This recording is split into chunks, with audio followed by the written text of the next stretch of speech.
I just talk a little about Busta Rhymes, man. I'll jump all over about him because, you know, that's my boy. At one point when he left Leaders, there's a brief moment where he was about to join Tribe, actually. Wow. I was waiting for that. The blogs were with what? Busta Tribe. Well, when I first met him, he was 16. We was at this place called the Hotel Amazon, which is, okay, how many people go to A-Life? With the sneaker store or whatever, downtown on Rivington? You know that school that's on the, that used to be Hotel Amazon, and that school looked the same way, same, like, very, like, decrepit kind of, like, old, like it was like a B-movie, like B-horror movie, like, type of school where somebody's gonna come out and massacre. So, I met them there, I met Busta there, and, you know, they were doing the LONS thing, and it was just so electric, man. And just when they performed, like they was channeling the Cold Crush. Shouts out to the Cold Crush. They was channeling they stuff, like they listened to Cold Crush tapes extensively.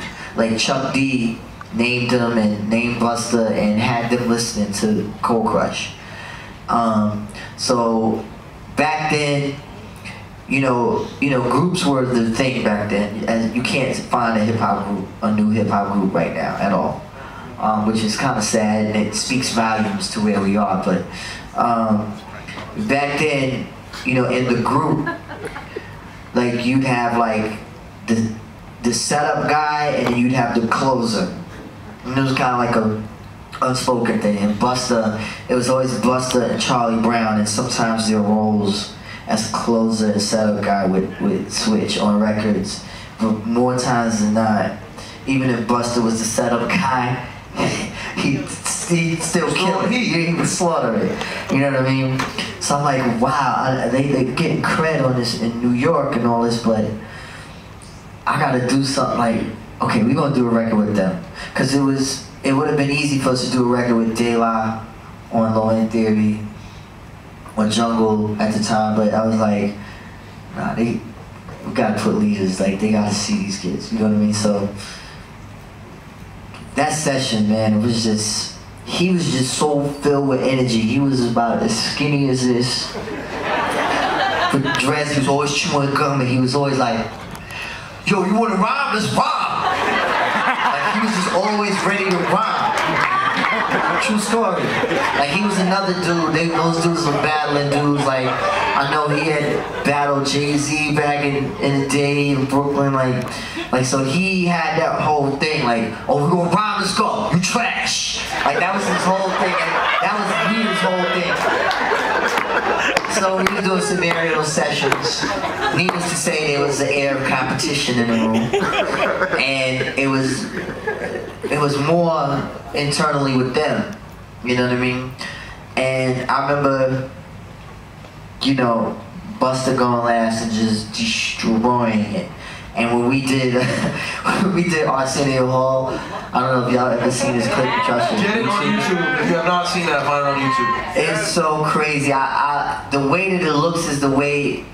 Like I was worried because when we were performing it live, I was like, man, I hope that this plays back the way that I'm seeing it, because Phife was next to Busta right before his joint, and Busta had this big Dr. Seuss hat on, and so Busta gave Phife the mic, and Phife was holding it, chewing gum, classic.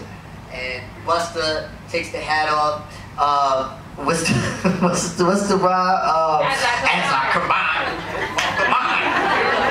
Bring it back home, combine.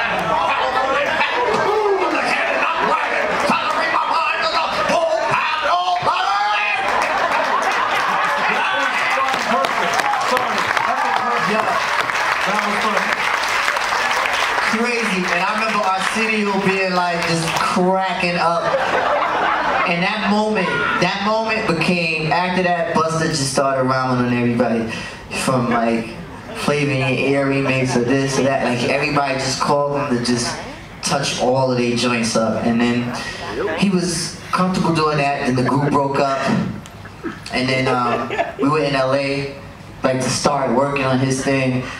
And so I was just like, he was like, yo man, I'm scared. I never did it.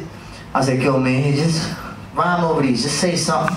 Just say, I was like, yo, just talk over it. He went in, he talked over it, and I was helping him through it, and he eventually overcame all of that and put together that first album, which was crazy. And again, it worked out. That's my brother. He got it worked out. Yeah, it worked out. Hey, would anyone be interested in seeing Busta Rhymes Noisemakers in the future, by the way? Definitely on the list. All right,